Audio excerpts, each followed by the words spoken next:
Good evening, good afternoon, if you are somewhere else in Europe. I'm very happy to be with you again and with Erik Goodwyn tonight. Before I introduce our speaker, I want to tell you that Ludmila and I just published a book, War as Reset. This is not just a piece of advertisement, but I think that Erik and I have similar topics. We look into sociology, society, psychoanalysis, and tonight we are here to discuss one of his latest books because he's a very prolific author, a Jungian analysis of toxic modern societies fighting the culture of loneliness. Erik Goodwyn, is clinical faculty with the Billings Clinic, part of the WWAMI University of Washington School of Medicine, Billings, Montana affiliate Department of Psychiatry, and part of the adjunct faculty for both the University of Louisville and the University of Kentucky. He has authored numerous publications in the field of consciousness studies, Jungian psychology, neuroscience, mythology, philosophy, anthropology, and the psychology of religion. He's one of the few authors that is really trying to look at the psychosocial. We are not many, so that's why I'm so happy he is with us and looking at a Jungian analysis of toxic modern society. Erik, the floor is yours. Okay. So, just before I dive into this, this lecture is based on a series of notes that I have that I'm going to send out at the end. I'll probably send it to you, Stefano. Sure. And then you can distribute to anybody who's interested. It covers a whole lot more than I have time to get into here. So that'll be that. Of course, you can always just read the book. They'll pretty much cover everything, but in any case, I'm going to go fairly quickly through the material and then have some time at the end to talk about it. But one of the things, as was mentioned, that I do talk a lot about is the psychosocial dimension, and that's bringing in cultural studies into the equation. I'm also really heavily into the biological side of it too, so I try to combine it into a biopsychosocial. One of the funny things I've noticed about the whole biopsychosocial model is that what happens a lot of times, probably not so much in Jungian world, but in other psychology circles, is that we talk all day long about the biological piece and the psychological piece in terms of the individual psychology, but we don't talk very much about the social except in passing, or we make a couple of vague comments about it. But what the social dimension to, say, mental illness is really asking is saying, what does a particular culture contribute to mental illness, if anything? And is it that all cultures are equal in terms of how happy the people that are within it tend to be? Or are some societies happier than others?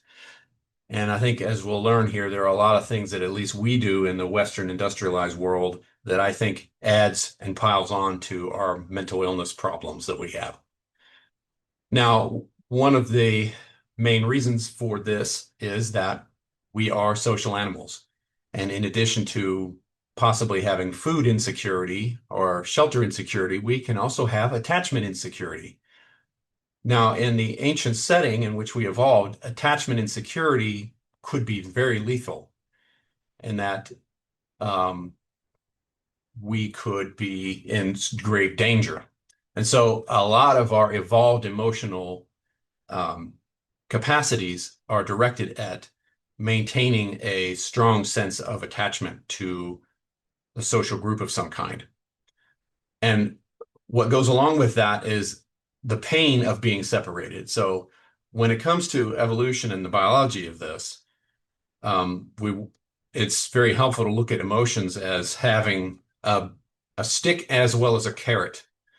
So just like sticking your hand on a stove will feel pain. Well, why does that exist? Well, because it's protective. When we feel pain, we recoil from the toxic situation and we preserve the body, and it gives us a better chance of survival. What has happened to Homo sapiens is that our social setting can trigger those same pain pathways that existed before humans evolved and cause this almost the same kind of pain when we are in situations of attachment insecurity. Across the animal kingdom, animals deploy all kinds of different types of survival mechanisms. For example, tigers are very solitary. They don't roam the forests in packs or tribes. They lived in solitude, except for brief sexual encounters. Same for bears out here in the Wild West, where I'm living at now in Cody, Wyoming. Um, but tigers can get away with that kind of stuff because they're tigers. They can take care of themselves and they don't need others. Well, we're not tigers. This is because not only do we tend to cooperate for mutual survival in the moment, we do it across generations. And our ability to communicate complex information so accurately, major news media outlets aside, gives us even more of a survival advantage. So while one human may not be much of a threat in the animal kingdom, dozens or hundreds of humans all working together is a threat unlike any other animal has ever faced on this planet, which is one of the reasons why we've had such a huge impact on the planet. So this investment in social cooperation has paid huge dividends, and hence we're very good at it. And this probably evolved before Homo sapiens and our hominin ancestors. And it's so good that we've managed to unfortunately almost wipe out tigers, for example, by comparison. So, well, that's all well and good, but in everything in nature, there's a trade-off and nothing comes for free. And it's been a long journey to get here because the level of extreme cooperativity observed in humans requires a very complex set of biological pre-existing conditions. So what is the cost of this? And the cost is that we have incredibly powerful instincts to motivate this behavior. And when we don't have an environment that feeds those instincts, we suffer. So though we may try, we cannot really avoid our emotional deep need to belong. And this has been etched into our genome through millennia of hominin natural selection. So people who feel, I mean, this means that even in a world where everyone is loved and accepted, we will still have people feeling like they were outcasts and oddballs and the black sheep and they're unloved and all that kind of stuff. Many would still feel a lack of belonging. Why? Because the potential to feel a lack of belonging is an instinctive reality. It's an innate part of the human condition. It's human nature. So, there's only so far we can go at constructing a society in which people can be happy with, various difficult situations. So let's kind of get into this. The analogy between pain and loneliness is a very strong one, and that's not a mere literary flourish either. This is supported by neuroscience. One particular group puts it this way: along with the evolution of mammals, a species unique in their need for early nurturance and care, came a corresponding lifelong need for social connection. So it's essential to survival that social separation, like other unmet needs, is experienced as painful. So that's what I'm really getting at here. In fact, there is something known as the conserved transcriptional response to adversity, which is just a fancy way of saying that we have in the genome a set of algorithms which kick in that respond to social rejection, and it actually alters the way the immune system functions. So there's a whole literature on that that gets into it. But the point is that we come into the world with a certain set of expectations. We expect there to be a social network for us to attach ourselves to and integrate ourselves into and to feel a sense of belonging. And we have very strong emotional motivators that make this not only feel great when it's there, but feel absolutely horrible when it isn't there. So what I think has happened here, and this is just building on a variety of research that looks at the way that our social relationships and our social identity contribute to our sense of well-being. It turns out that loneliness is a major problem. So again, referring back to the tiger analogy, tigers probably don't feel very much loneliness when they're roaming the jungles for, years at a time.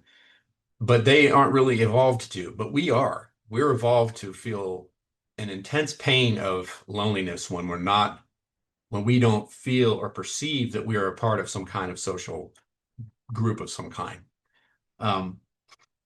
Now, there is a nuance here in that there is a big difference between loneliness and solitude. Solitude can be rejuvenating. That's another subject that I can get into elsewhere. And anyway, I can break down these social instincts into basically 4 levels. The 3 of these were developed by other researchers, and the 4th one I've added myself. So the first level of social instincts that I talk about in my book is the intense one-on-one connection to a life partner, as we see in, say, marriages, long-term pair bonding, in other words. This long-term pair bonding exists in the animal kingdom, outside of humans, as we know, and it exists in situations where offspring are very vulnerable. And the reason why that is because the bonding actually helps the offspring survive, because they want to stick around. They stick around with each other. They stick around. Not in every case, of course, because humans can be complicated, but the instincts are typically there. So that's one level. And people can feel a great deal of pain and pleasure all surrounding just that one level of social connection. Then there's one that represents one's sense of worth in dyadic relationships, say in friends and family. Close friends, relatives that they speak with at least every couple of weeks or so. That's the second level. The third level represents a need for identity and belonging within some kind of group affiliation, like a tribal identity, an ethnic identity, a religious affiliation, social organization, whatever. The 4th one that I've added is the one in which we connect to nature itself. And that can include ideas like God and religious beliefs, because in that sense, we're situating ourselves as related to the universe as a whole. And so then the bottom line here is that if any of these 4 are in deficit of some kind, that can result in pain, a type of loneliness. And they seem to operate independently of each other as well. Like you can have a long-term bonding that's secure, but then feel deficits in those other areas, and you'll feel the pain of that. In Jungian terms, then, one of the things our culture does is to create a neurosis, because cultural elements alienate us from each other and from these social instincts. We emphasize individualism to such a high degree that long-term partner, interrelational, and collective identity kind of gets lost in the discussion. Although in the West, we do frequently talk a whole lot about the long-term, romantic partner kind of bonding. The others we don't discuss as much, especially not the 3rd and the 4th one. In any case, what evidence do we have then that this is so bad? And all we have to do is really look at the rising rates of mental illness. And in the US, here we've had a progressive increase in material wealth, but a corresponding drop in overall mental health. And it seems that we've somehow made a deal with the devil. And there's a lot of research that you can get into that I cover in the book and in my notes here, that dives into all of the evidence that strongly shows how we as a whole are not as happy as we were 100 years ago. And it seems to be getting a lot worse. So what are some of the causes of this? In part, I mentioned a little bit earlier how hyper-individualism is a major problem. And this is something that a number of researchers have been talking about, how if you look at studies that compare the 2000s to the 1930s, a pretty well-known researcher named Jean Twenge has done a lot of really interesting work on this subject. And she's got TED Talks out there if you're interested. You can just type her name in there. But I'll just quote from one of her papers here. It says that it's the results that they've reviewed have suggested that as American culture has increasingly valued extrinsic and self-centered goals, such as money and status, while increasingly devaluing community, affiliation, and finding meaning in life, the mental health of American youth seems to have suffered. interventions must work against this American cultural values such as materialism, but the benefit may be improved youth mental health. And obviously, this doesn't just apply to the U.S., but in many westernized, modernized societies. Um, One really interesting review that I go over in the book is where they're comparing the mental health of indigenous societies. And without diving too deeply into that, it does seem as though depression, as we would label it, doesn't seem to really exist in anywhere near the degree that it does in our culture. So isn't that interesting? Maybe what if we can look at them and ask them what they're doing correctly that we're not doing right. From the point of view of Jungian psychology, and of course other kinds of depth psychology too, um, obviously we can't change the hyper individualism of our culture uh, in as like one person can't change that. But we can alert ourselves to the spontaneous imagery of dreams and reverie and patience. For example, we can look at images that may point to this being a part of the problem. As we remember that the symbol is the best possible expression for an unconscious content whose nature can only be guessed at. That's Jung talking about it. And so the great tree and like initiation rituals and those kinds of themes found in dreams often speak to this. I've often also seen that when people are dreaming about blizzards or ice and all that, it often is a symbolic referent to feelings of separation and loneliness. And there's a good reason for that. And it's because our temperature regulation system was hijacked in the course of evolution into our social bonding structures in the brain. So they're very closely tied together. So I think that's one of the reasons why that's an archetypal symbol. Uh, so anyway, what are some other contributors to the worsening mental health and worsening loneliness? Well, there are changes in family structure. There's a whole lot of that. Social structures. There's something called the Rosetto effect. I'll just briefly cover that for a second. Then there was a small town in Pennsylvania known as Rosetto, which provides a really interesting illustration of all these factors that we've been talking about. Rosetto had been largely settled by immigrants from a town in southern Italy in 1882. By the 50s, it still had a high level of ethnic and social cohesion, homogeneity, close family connections, tight community relationships, and so forth, and became the subject of scientific inquiry beginning in 1962 because of the extremely low rates of death from myocardial infarction compared to four nearby communities. And in the 90s, a group of researchers reported on the results of what wound up being a 50-year study of Rosetto in the nearby communities. By the 1960s and 70s, they identified some factors that they thought might have been contributing to the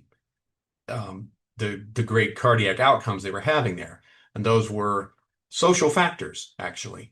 The things that they noticed didn't seem to have any other measurable differences except for these social factors. And in Rosetto, they had, for example, a very family-centered life, an absence of ostentation even among the wealthy, a near exclusive use of local businesses, uh, multi-generational households, strong commitments to ethnic, religion, traditional values and practices.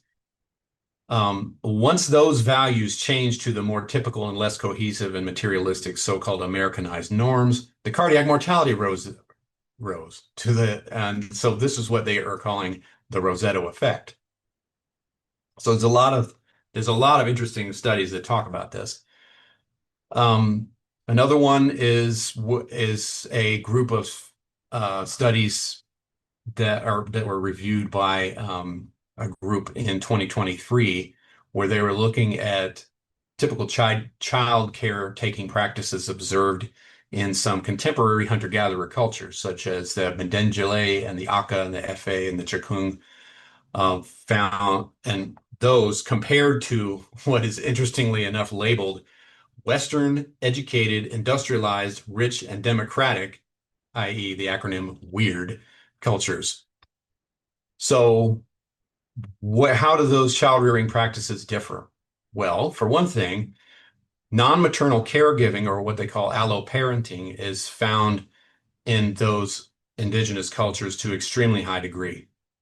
And it's speculated that that was probably the norm throughout most of human history, during which time a lot of what the evolutionary principles that we're talking about probably emerged. Historically, of course, Western psychology has focused way too much on the mother-infant dyad alone, which isn't really surprising considering our obsession with hyper-individualism. But now we're seeing that caretaking networks are much more important than previously thought. Multiple caregivers is a core human adaptation and typical in hunter-gatherer societies. Hence, it's illogical to assume that children are born expecting such an environment, and then they will probably struggle when it isn't there. So this could be the biological, if you will, and or biocultural dimension to these common neuroses that we see. For example, the alloparenting in the Mobengele society was found to be about 40 to 50% of the total caregiving. Responsiveness to crying or distress is swift and sensitive, as opposed to scolding and controlling, and it's from a multitude of caretakers, as opposed to the idea of letting children just sort of cry it out alone, which sometimes you see that spoken of. The um, just spending sheer substantial amounts of time um, without cues of caregiver presence is likely an evolutionary novel situation, and it probably explains why infants can find it so distressing. Now, this is, of course, not to say that we should all go back to the hunter-gatherer lifestyle, because it's all a trade-off, and they have some things that might be a deal breaker for some folks, such as pretty high mortality rates. So there's that. Nevertheless, it is very, I think, illustrative to look at how those cultures practice child rearing, and then ask the question, is there a difference, right? Is there some way of suggesting that this might be actually a better way of doing things? The levels of close physical contact is very high in most hunter-gatherer cultures compared to weird cultures. Anywhere from 5 to 7 hours a day, as opposed to, say, 30 minutes or so found in weird cultures. Hunter-gatherers studied universally showed very sensitive and responsive and proximal caregiving, which implies that the lack of those things may have come at a cost in terms of vulnerability to disordered attachment, anxiety, mood dysregulations, and so forth. You can't help but wonder if children in such a communal and high caretaker to child ratio don't develop more quickly in the skills of emotional intelligence or theory of mind because they have constant interaction with other people all the time. In most of the hunter-gatherer culture studied, children had access to an average of 14 to 20 caregivers per child. And there is a core of 3 to 4 high-intensity caretakers flanked by the less common ones. That's significantly higher than most in the weird counterexample. In other words, weird parents may be being asked to do something that is really just impossible. They're being asked to stand in for 3 to 4 main caretakers and 10 to 17 peripheral ones. Is it any wonder that 30 to 40% of weird children wind up with disordered attachments? Disordered attachments are, again, probably another contributor to the rising rates of mental illness discussed earlier. Many folks here, I'm sure, are very familiar with that literature there. So, yeah, this, as we were talking about before, the difference in child care to caretaker ratios is quite dramatic.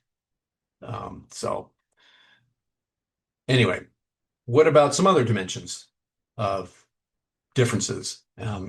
One is spirituality. There has been a gradual loss of spirituality in a lot of westernized nations. You can argue that that's good and bad. There is some interesting research on this that I get into in the book. And long story short is affiliation with some kind of religious belief system of some kind, it doesn't necessarily have to be an organized system, does seem to have mental health protective effects, except in one exception, and that would be in fundamentalist situations or punitive types of religious belief systems, and those contribute to um, worsening ones. Some other effects that I've noticed, I've got whole chapters devoted to some of these, so I'm covering a lot here. One is what I call the mass media's consumer pseudoculture. You got to wonder just exactly how impactful the mass media has been on us as a society in the last 150 years or so. I think a big part of this is brought on by something that you might not necessarily think of, which would be advertising. Advertisers are, of course, monetarily encouraged to produce greater and greater opportunities for profit for their companies that they work for.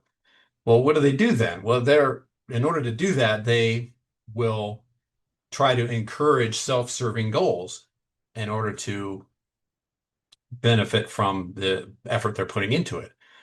Now, I'm not saying that this is evil necessarily. They're just trying to sell a product, but widespread exposure to advertising may have some unseen and subtle but powerful effects. Advertisers have no reason to care about whether your community is against buying their product. It causes them no harm if you break away from your embedded culture to pursue what you're selling. In fact, it behooves you as an advertiser to encourage that kind of thinking. So now let's add decades and decades of this bias and direction of individualism. And we now have what I'm calling hyper-individualism. I'm not the only one that's complaining about this, but that's what I call it in my book. Obviously, I don't think this was consciously intended by any sort of cabal of advertisers out there anywhere. It's just a consequence of our economic system. But just consider the fact that children are often exposed to this from a very early age and for extended periods of time. Some children may be giving conflicting messages growing up, practically from day one. So that's part of the issue, I think. And there's another complication. Not only are many children presented with strained and disconnected interpersonal and community presence, the alternative provided by the ever-burgeoning mass media presence obviously can't satisfy the task of the social instincts either. And so what I think it does, however, is that children and young adults may look at the mass media as if it were a kind of culture. And I think it's appropriate to call this a pseudoculture because it's excessively homogenizing, it's anonymous in its value system delivery, it lacks any sort of proof and action needed to truly satisfy the social instincts, because it's all oriented towards promoting this hyper-individualistic value system. It erases local color and distinction in favor of mass market appeal, lowest common denominator. In other words, it presents itself as if it were a culture, but it doesn't really satisfy the social instinct and the hunger for that. It doesn't provide a reassuring, stable, and rich tribe, if you will, to attach oneself to. It's combined with the ubiquitous mass media presence that simply has been ever-increasing choices available. Children and adults may try to satisfy their need for affiliation, unironically calling it self-expression, but really the only tool that they are being given in this instance is choosing what products to consume. That ain't going to cut it. So I think a major player in this dynamic that has led us to a culture that what I am calling is toxic and incapable of providing for the desperate needs of the social instincts is partly driven by our mass media outlets. Another insidious player in this drama is what I'm calling the achievement-based value system. Again, because of the hyper-individualistic bias towards self-aggrandizement, narcissism, appearance, money, status, and all that, there is a underlying value system that it implies if it's never explicitly stated. And that is, again, what I'm calling achievement-based. What does that mean? So it means that a person's self-worth is largely based in terms of status, money, and looks. And everyone's on a ladder. And because of that, it's impossible to connect with other people on common ground. Either you're better than they are or they're not as good as you, which means the attitude is either resentful or disdainful. That is very toxic to belonging and social connection. It underlies a lot of the problems that you see in therapy. I particularly see this a lot as it encourages perfectionism in this false dichotomy of I'm either perfect or I'm utterly worthless. This is a recipe for all kinds of mental health disasters. The anxiety you'll see because of this internalized pressure to continually push upward to avoid feeling worthless, and the depression is caused by feeling hopelessness that no one will ever be perfect. A great example of this that you'll probably see are anorexia and bulimia. Uh, the hyperemphasis on thinness, for example, that was found in the media as even though there's been some cultural backlash on this, it generally you don't see this except in cultures exposed to large scale mass media where this value system gets implied. So anyway, another one, income inequality. Interestingly enough, in the cross-cultural review of mental health, one of the things that emerged from the study of this was that the greater the income inequality within a given culture, the higher levels of distrust, competition, and status anxiety that you saw, and consequently also depression. The US, perhaps unsurprisingly, um, which probably has one of the greatest income inequalities the world has ever seen, also does have one of the highest lifetime risks for a mood disorder. So that correlation is a potential player in this as well. If you look at, like there was one study in 2015 that was done across 34 different countries, showed that reported happiness was inversely proportional to income quality, even during times of economic growth. So again, we're seeing this trading affiliation, service, and autonomy and meaning for status, appearance, and money. That's a devil's bargain. Um, Also, if you look at, again, the hunter-gatherer example, those societies tend to be very egalitarian in comparison. They're not perfect, of course, but um, they do have some common behaviors, meaning that typically in a society like this, people who present themselves as authoritative and expecting obedience are often met with scorn, ridicule, and hostility. And so that puts the kibosh on that kind of thing very early on. On the contrary, those cultures also emphasize personal autonomy, independence, and self-reliance. But it's always in the context of a communal and group strongly identified culture. So that's very interesting to see. In Western cultures or weird cultures, we seem to still value the independence and self-reliance, but the communal living and group identity have been replaced with social hierarchies and achievement-based value systems. I think this situation is extremely um, dangerous in the sense that it's so unsatisfying to our social instincts that we respond to it with all sorts of things like addictions and depression, anxiety. But we also get this constant chafing against authority that occurs side by side with a longing to belong that we see in the West. This also helps us explain cult-like behavior, which, boy, is there plenty of that in this country, without getting in too much into politics. But that combination creates that. I have an intense desire for belonging, and I'm willing to tolerate authoritarianism. That's the recipe for disaster. Again, addictions are another part of this. Without diving too deeply into that, the neuroscience of this shows that a lot of the neural pathways that support social bonding are hijacked by a lot of the addictive substances and even things like gambling, and binge eating, which I'm sure many of you have seen clinically. In situations of abuse or neglect, sometimes people will latch on to drugs or binge eating or whatever to try to fill that void. This would be why. So, um, kind of wrapping things up here, what do we do about all this? Well, it's not going to be very easy. if we try to balance, obviously we try to balance things, and the big problem here, a lot of the big problems here is that we've got this all or nothing type of situation in um, the achievement-based value system and the individualism and all that kind of thing. I think if we don't do anything about this, we're probably going to wind up with just more extremism, more fundamentalism, more fascism, and more deadly addictions.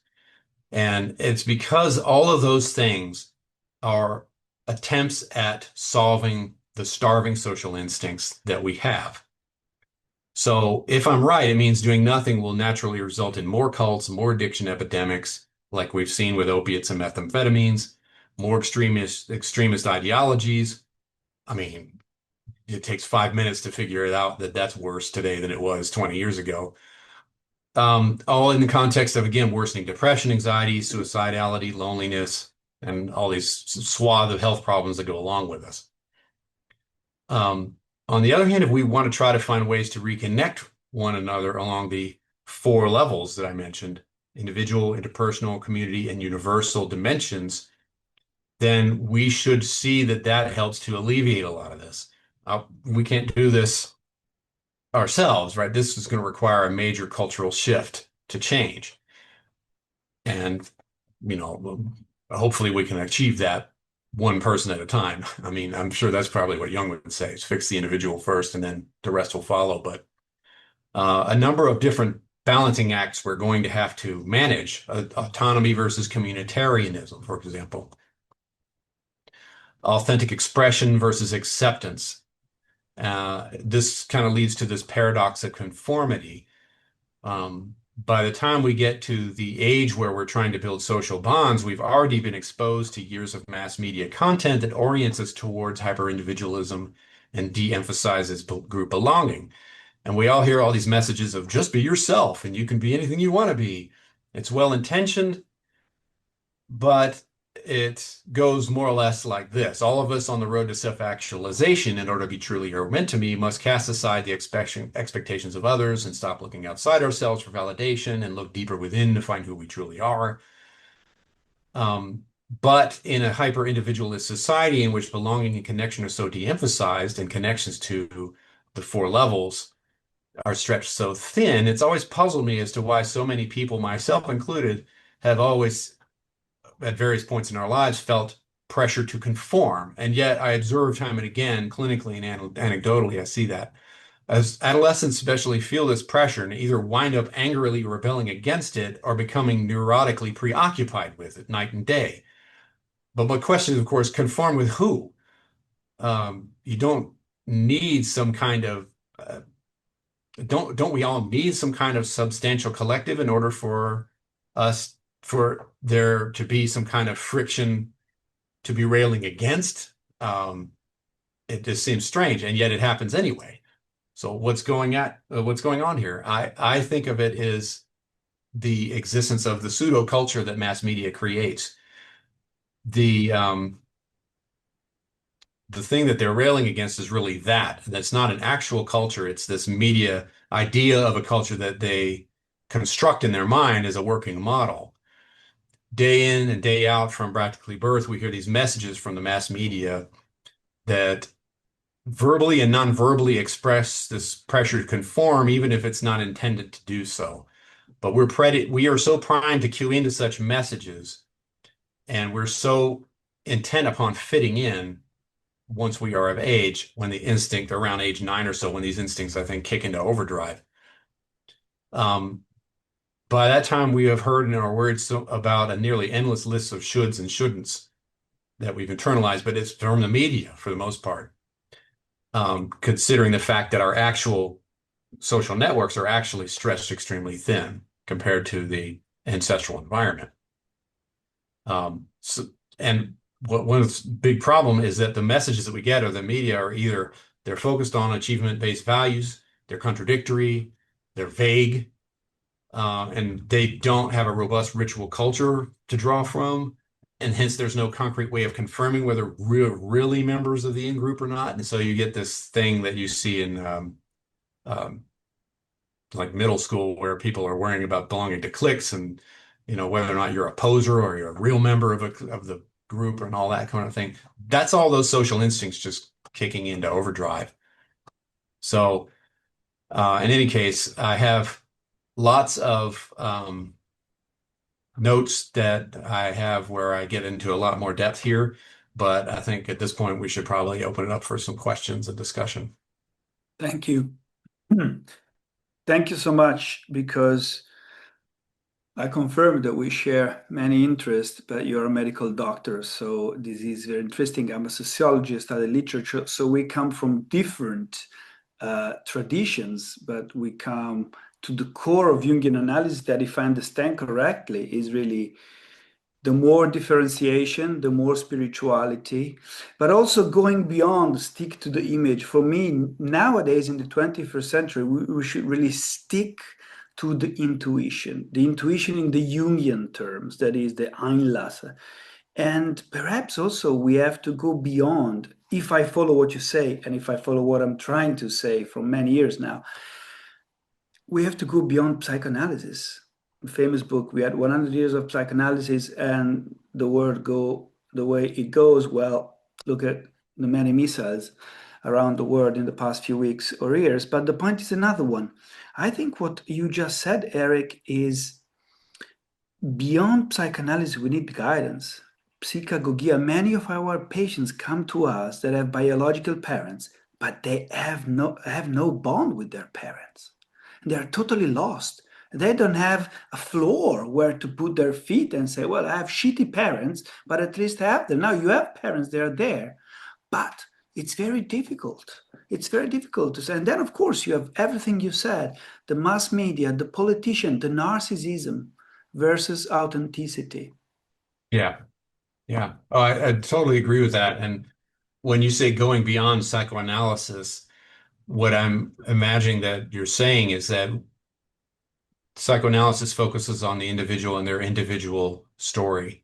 But this is bigger than that because our instincts are social in nature. It's every bit a part of human nature to want to belong to a collective of some kind. And Yeah. often, of course, Jung talks about the collective in this kind of pejorative term, but not always. He does emphasize that it serves its need. But I think what we're seeing now is that those needs are actually very profound. And like you said, if we have parents that are okay, and yet I'm still miserable, well, then it must not all just be about mom and dad, Mhm. right? And let's quit picking on them and start looking at other dimensions to this, Absolutely. and Absolutely. including the spiritual and those kinds of things. Very important to human nature as well. And the rediscovery of the spiritual, whatever you call Mm, it, nature, God, the universe, yourself. yeah. You. We have Dennis. So we open the floor. As always, please raise your electronic hand. If you don't find it, just raise your human fleshy hand. Well, thank you so much for that presentation. Um, I'm an ecologist, entomology background, so very interested in systems. And some thoughts, first of all, one way I say it, if you live in a nuclear family, you can have nuclear explosions. Mhm. Then what you're saying, it takes a village to raise a child. It seems to me that that's a natural way of thinking in systems. You don't have like just one parent or two. There are several people and how they're interrelated. But that leads me to wanting to ask you a question about number four, the connection with nature. But then you mentioned God, and my feeling about the Western God, it is not connected with nature. So I'm thinking more of what Jung talked about, the sense of the transcendent coming from nature would be a relationship to the greater than human or more than human environment. So it Yes, seems like absolutely. that would be one way of um, helping to cultivate a sense in the individual of something bigger and more sacred and ecological by starting with something as fundamental as Jung's basic critique of Western religion. Yeah. Oh, I agree with that. The problem with God, as many people think of God, is that it hyper emphasizes the transcendence of the supreme being in not emphasizing the immanence and how the divine exists within nature. I mean, I keep looking out the window because I have these gorgeous mountain views here, and like that's church to me. And I think there's more to that than just, again, a literary flourish. In the book, I go through a bunch of research that shows how spending time in natural environments, i.e., non-artificial environments, has a huge number of health benefits. And the researchers that are studying, psychoneuroimmunologists are studying this, say that they think it probably has to do with the fact that our genome is set up to be in an environment like that. And when we don't spend hardly any time in it, our body doesn't work right, including the brain and the mental health as it follows. So the Jungian dimension to that discussion is to say, as far as like the subjective goes, engaging with the divine on that level, with the immanent in nature and the transcendent, not to dismiss that, is what may contribute to healthier social instinct satisfaction. And I think Hillman is trying to move us in that direction Yes. by talking So about too. Aphrodite as the soul of the world, to just get us out of the Yes. consulting office and see the world, see the beauty in the world. Yeah. Yeah. The anima mundi. Yep. And both can be considered Aphrodite and the mountains as a door opener, an image or an imagination. Perhaps the name doesn't ring a bell, but Cardinal Carlo Maria Martini was one of the most important cardinal in the church in the past 40 years.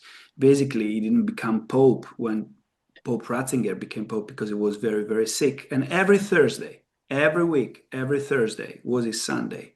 He was leaving Milan and was going up to the mountain alone to walk in the emptiness. So this emptiness, finding intuition in the emptiness. Yeah.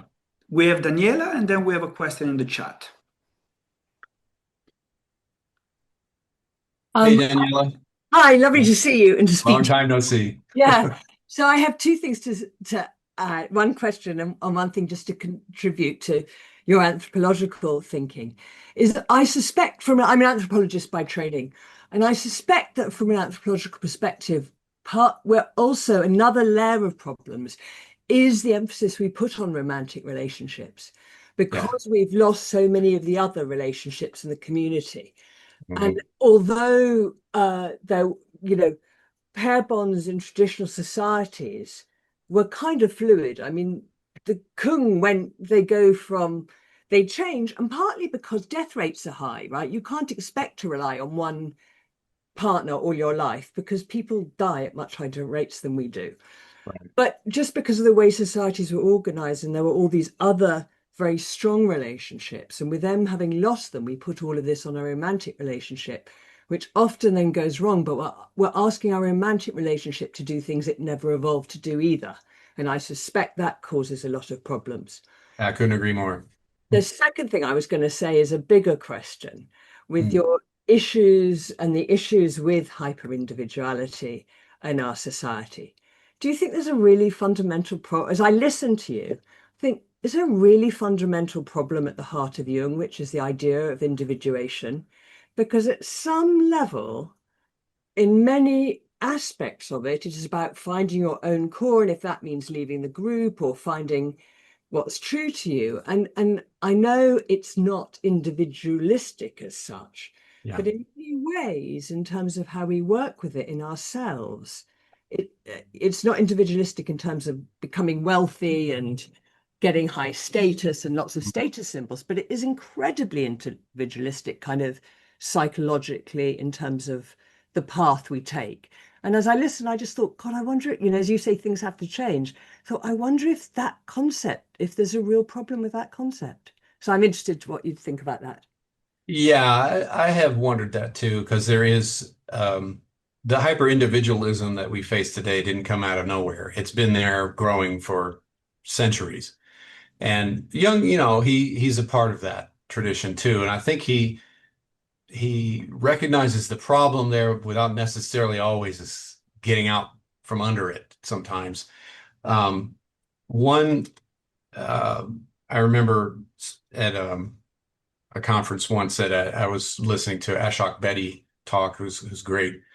The way he puts it is that we need to focus on individuation, which is the inner integration of the resolution of conflicts and moving beyond them, but also adjustment. That's another piece. Like I need to be able to work within the social context that I'm in, and those two they should not be mutually exclusive.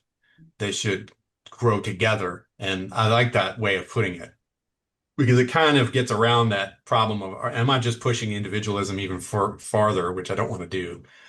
And then I forget who it was a famous mystic of someone who said that if you just keep looking inward, eventually all you're going to do is find shit.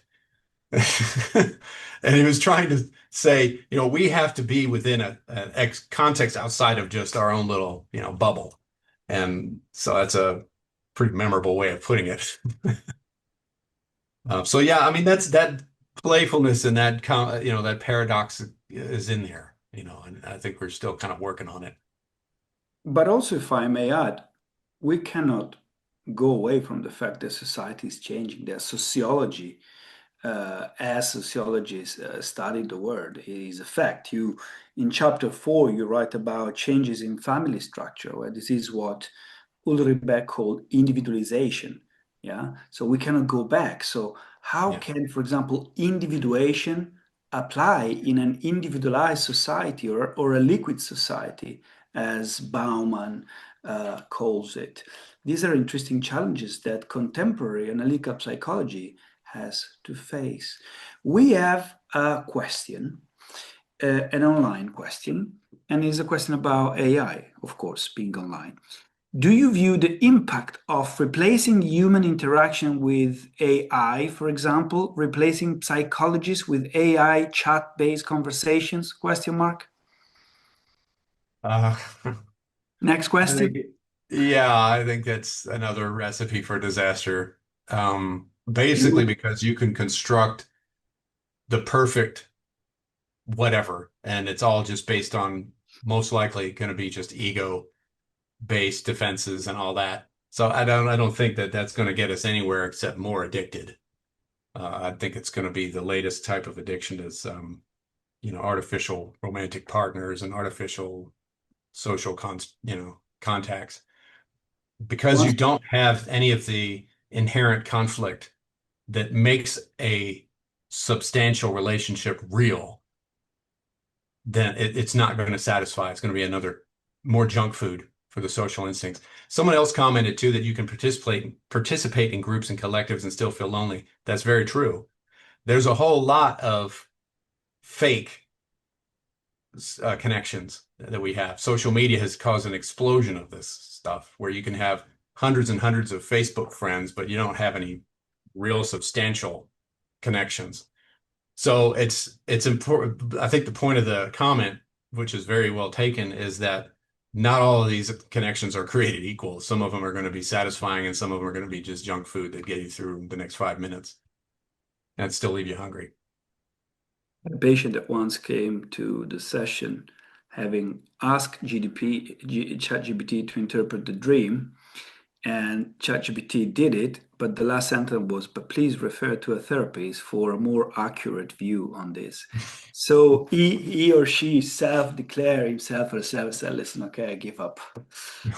Yeah, you're right when you say addiction, right? Even those people that download a I Ching app and everything they do, they ask this app. Well, actually, is the opposite than the oracle, is the opposite than the intuition, is really bastardization of something that is really holy and spiritual, such as the analytical container.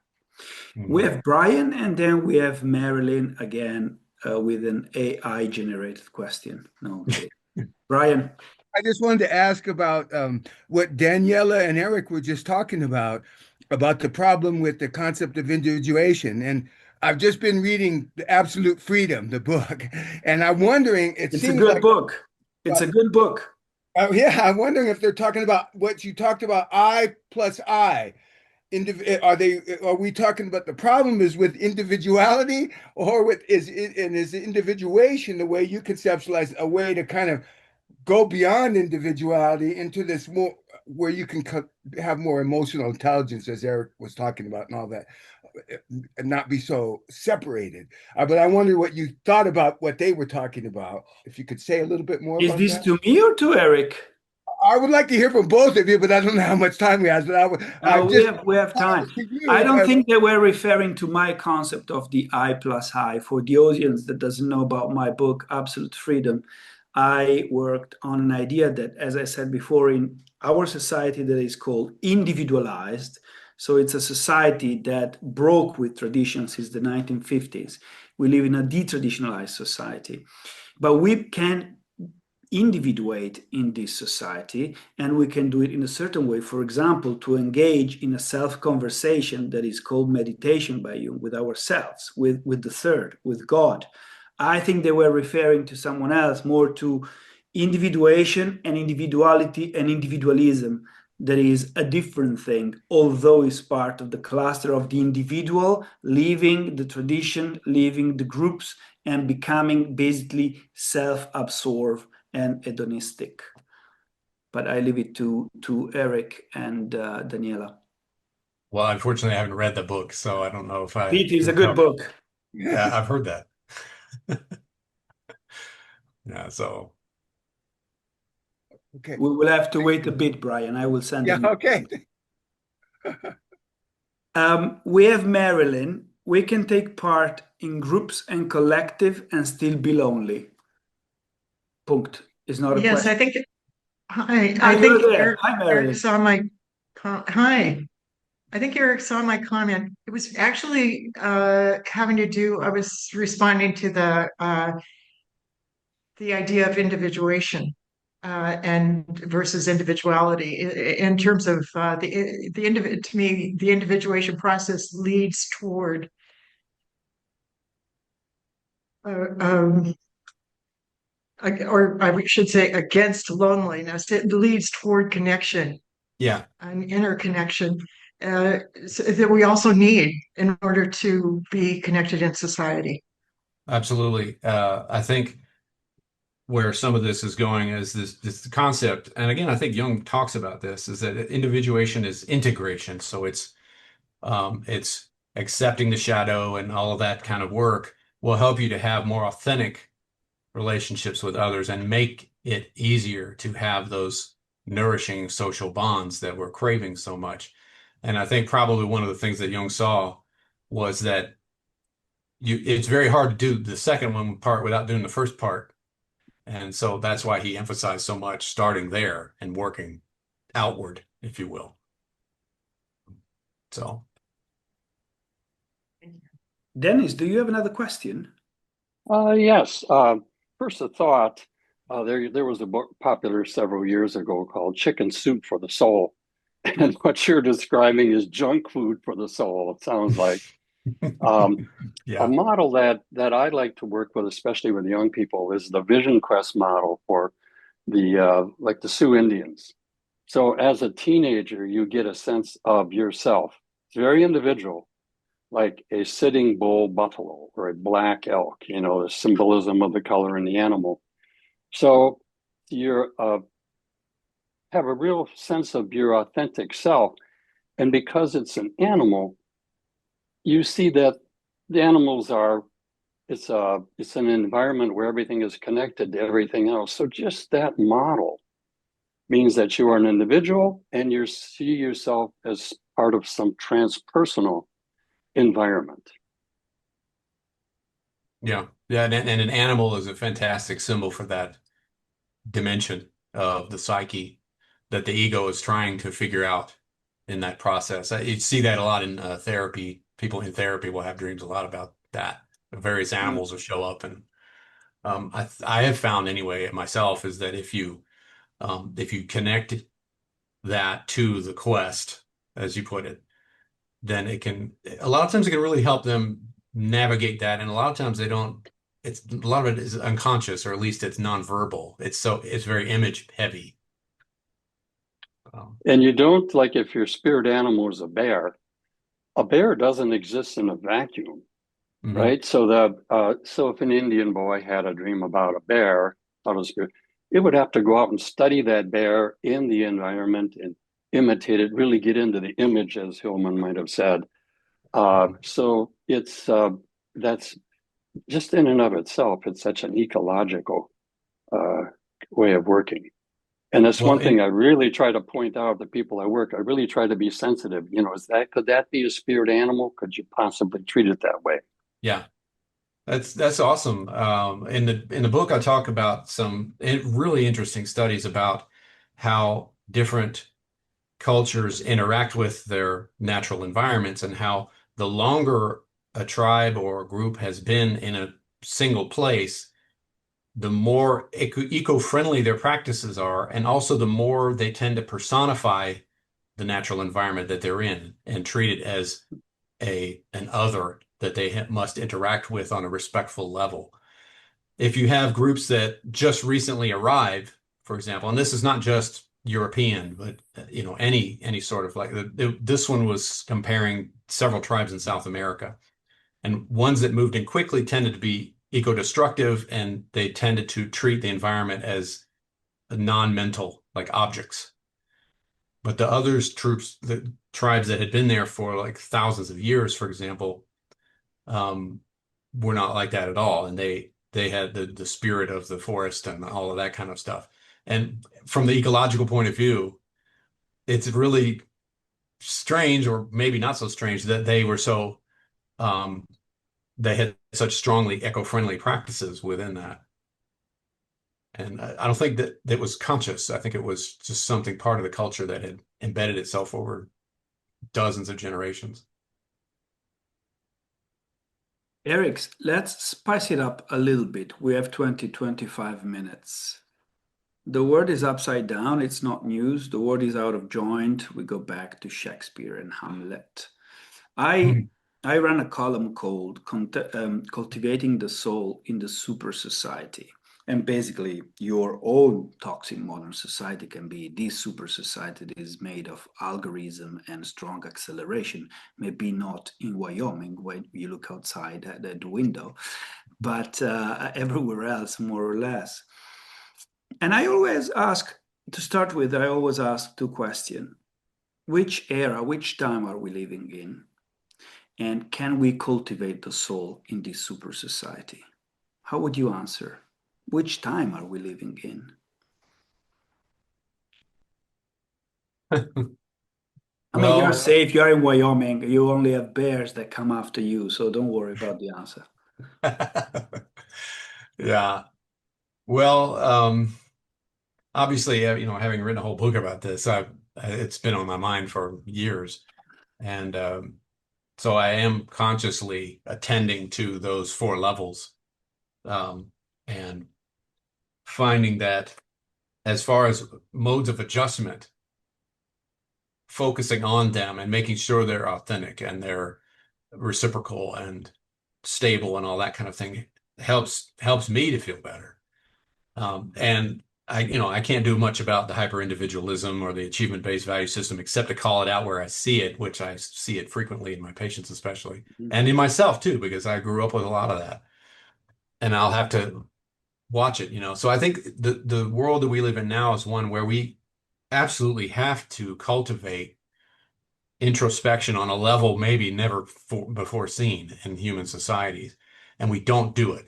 We don't. I was just talking about this the other day, how in school, wouldn't it be great if we could teach children to become in touch with their bodies and to become present in the here and now as a common practice, just to strengthen that muscle, because most people suck at that, and they need it desperately. Yeah. There's so many people are. I think our education system overemphasizes the thinking, the feeling function at the expense of intuition and sensing, to put it in that frame. Yeah. And so I have to teach a lot of my patients how to, and sometimes I just use hypnosis to do it because it's so good at that. And get them in touch with and stop analyzing the past and stop worrying about the future and just be where you are right now for once in your life, you know, and in your body for once. And it's amazing how much reconnection that can do. And I think a lot of that disconnection that we see is probably cultural in origin. And so that's my way of kind of fighting against that. And it could be a way of education that might help to alleviate that too. Yeah. I think what you just said about hypnosis is very much what I meant with psychagogia, right? That is very much guiding not only the soul but the individual into another dimension and a door opener. I think we live in the age of hypocrisy. Hypocrisy is really what is shaping the 21st century, 20, Yeah. 20, 25 years. And if we don't change it, if we don't look at it, as you said, it will not improve. And maybe we can open the floor also on this, everyone. The question is for everyone, which age are we living in? What do you think? Because, these meetings are not only meant to listen to a scholar and ask a couple of questions, but really to manifest, to engage. We unions have to do this a bit more, to manifest ourselves, to engage, to dare, to speak up, to leave our practices and our books, and really try to bring what we know, the tools we have, to society. Anyone? Mari from Canada, come on, say something. Don't just wave. Enlighten us with your wisdom.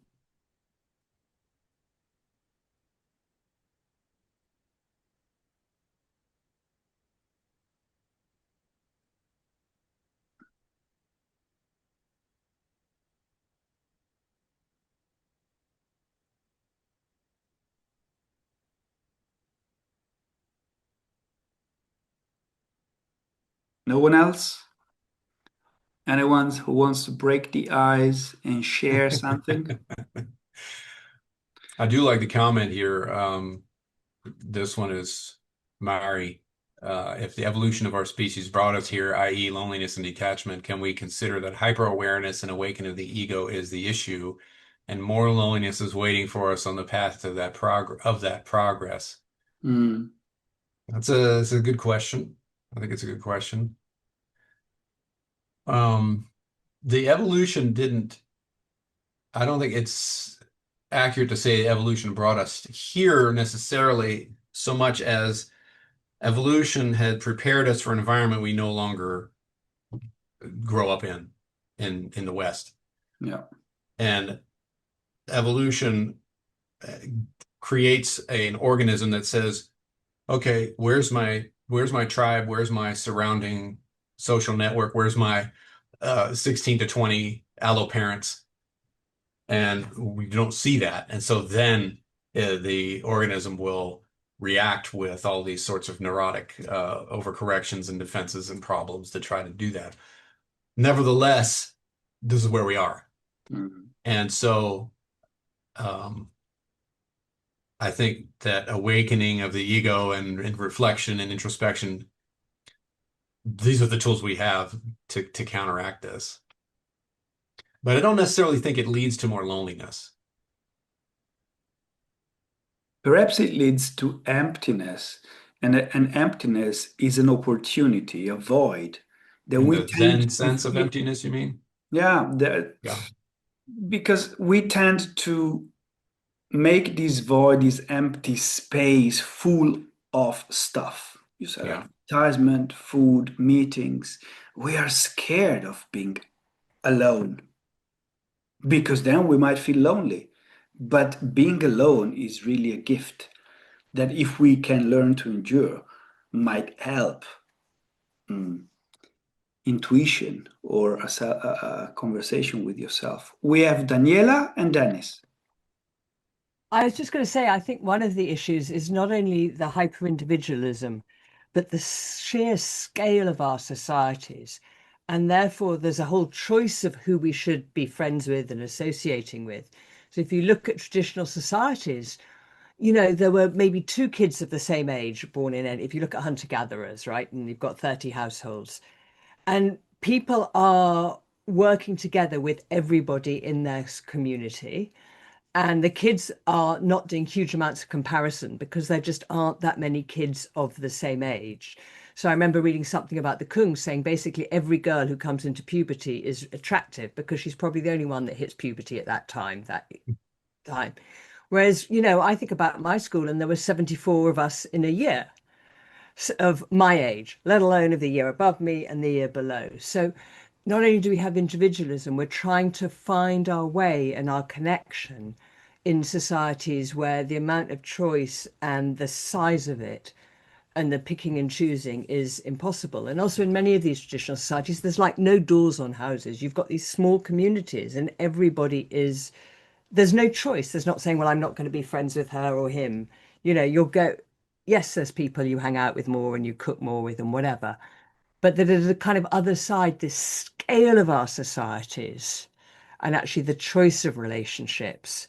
So I wonder and how mobile we are, how difficult it is to have communities because we're going here for jobs and here for universities and different members of a family and community are all splitting.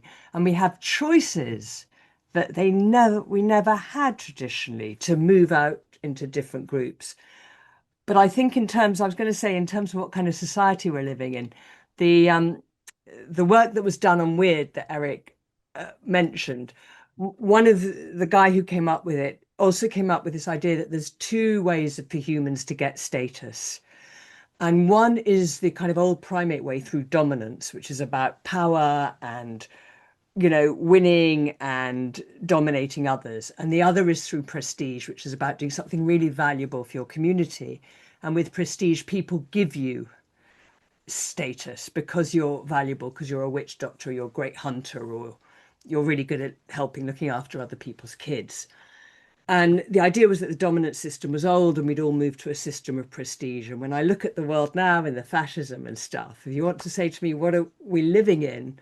What kind of world? I think we're living in a world where there is certainly a large pull back to dominance-based systems.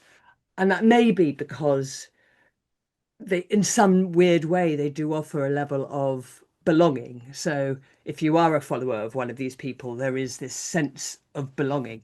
It may be so it may come together. But to say that was my thought when Stefano asked, what are we living in? And I was, Well, yeah, we see a lot of that identification with the cult leader. Um, you know, it's pretty easy to see that in my country. so And would you also say that business of having 47 different children all the same age contributes to the sense that the children at that age group often have, especially when they reach 10, 11, 12, that intense desire to stand out somehow? Like they will go through all kinds of rigmarole to try to be different. Because in the traditional setting, you would be different just because you were there. or you wouldn't be that different, actually. I mean, the idea of needing to be different feels like a very modern one. There's somebody did a really interesting study on names of kids. And, even 100 years ago, everyone was, Jane and Bob and Amanda. Now everyone's, Savannah, and kids have names that are absolutely individual.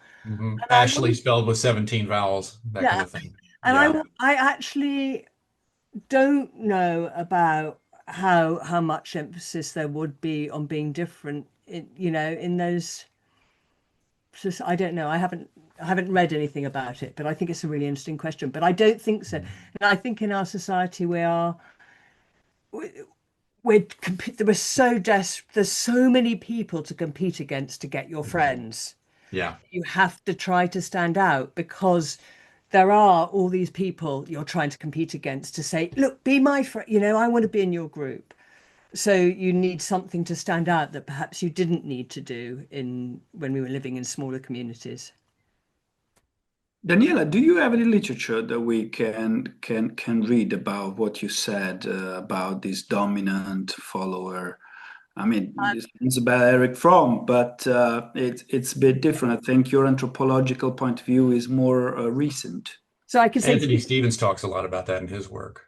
so there is a paper by by Joe Henrik who did the weird thing. So I can send that. I've probably got that. And then if I'm going to do a bit of self-publicity, I'm writing a book about shame, but that is a major theme of it, of looking at how shame plays out in those two systems. So, but that will probably still be 6 months, a year off for publication. But I think the original idea came from Joseph Henrich, and I can certainly send that to you. Yeah, And would be great. circulate it. Yeah, It's kind of I'd like to see that too. We have Dennis and Mustafa. Yeah, Stefano, when you asked where we are now, I'm quite a pessimist. I've been an environmentalist forever. I really feel that in the next 5 or 10 years, everything is going to be coming to a head. I mean, the environment's going to continue to get worse. Young people don't have much hope for their future with the environment. Here in America, our systems are being pressed to the max. I don't think our founders imagined ever a person like Trump becoming president. And just the polarization in our society. I mean, two legislators from our neighboring state, Minnesota, got killed over the weekend. And then you look at the rise of, it's like one fundamentalist group against another, where it's Christian, Jewish, Hindu, Muslim, and so on. These are kind of the epitome of the power battles. So I think of hexagram 23 in the I Ching for where we are now, splitting apart. But then hexagram 24 as to where we go and what we do. It says it's the day after the winter solstice, which is splitting apart the darkest. And it said the importance of getting together with like-minded communities, like-minded people. And I think of something like this group. I think of the environmental reading group that I'm a member of. I think of like First Unitarian Society, where we discuss like Tillich and Annie Dillard and so on. But especially last weekend, I went to the big No King's Day march here in Milwaukee. And just that sense of community and all the homemade signs and young and old and so on really gives me some hope. So I hope to be able to go to more marches. Thank you. Mustafa. Yeah, first of all, Erik, I love that if you look deep, if you look inside long enough, all you're gonna see is shit. That's like I'm considering even printing it as a poster. It resonates a lot. Otherwise, the question I would say, from a different perspective, we are in the dark side of the mind or of the brain. We are so we excite our minds so long throughout the day that most of society today is living in the mind, and not even in the mind, in the shadow side of the mind. And all we see doing is the analysis, and it's like exploring concepts. And it feels to me that we are stuck there and addicted to thinking. And obviously, we can go deep and analyze, and my political science background will tell me like, no, this is like economic disparity, as you mentioned, and if you have enough money and prosperity, all these issues will stabilize, and right. But it's always thinking and staying in the mind. And what I see we need more is working with the heart.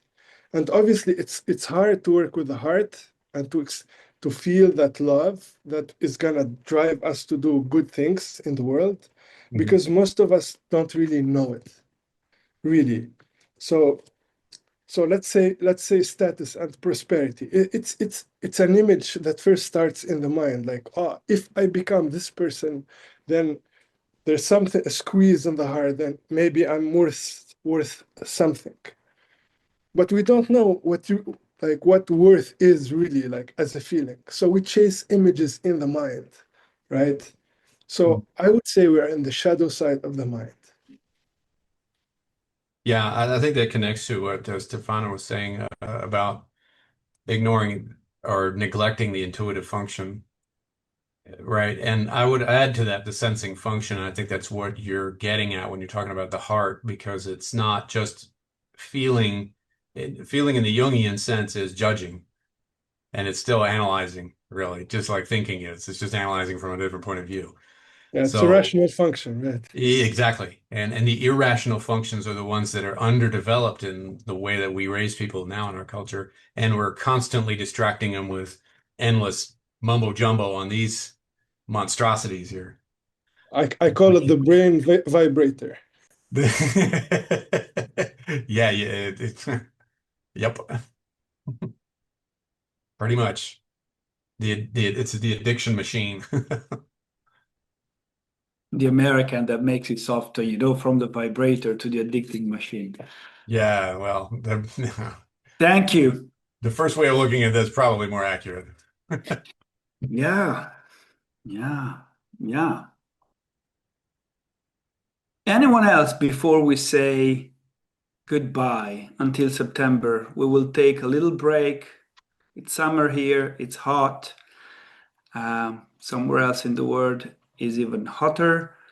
And we truly hope that as Jungians, we can really take it seriously and really look deeper into the psychosocial issues and not just be in our niche and read books among ourselves. But that's why I wanted to have Erik tonight. Hopefully, these can reach people that are not Jungian, and we can really be courageous and use and bring our tools where is most needed. So, Erik, I want to thank you very, very much for your time, for your book, for your work. And I hope to meet you in person soon. Who knows when and where? I'll be at the IAAP in August. Then we meet in August. There you go. Good night, everyone. See you in September, mid-September, with Jan Wiener for an evening about transference and counter-transference. You will receive my spamming emails as always. If you are in Zurich this summer, on Friday 29th, we have an event about Jungianeum. We will officially present Jungianeum to the IAP people. So if you are in Zurich, Friday 29th at 12, look for a room with an event about Jungianeum. Thank you. Good night and good luck.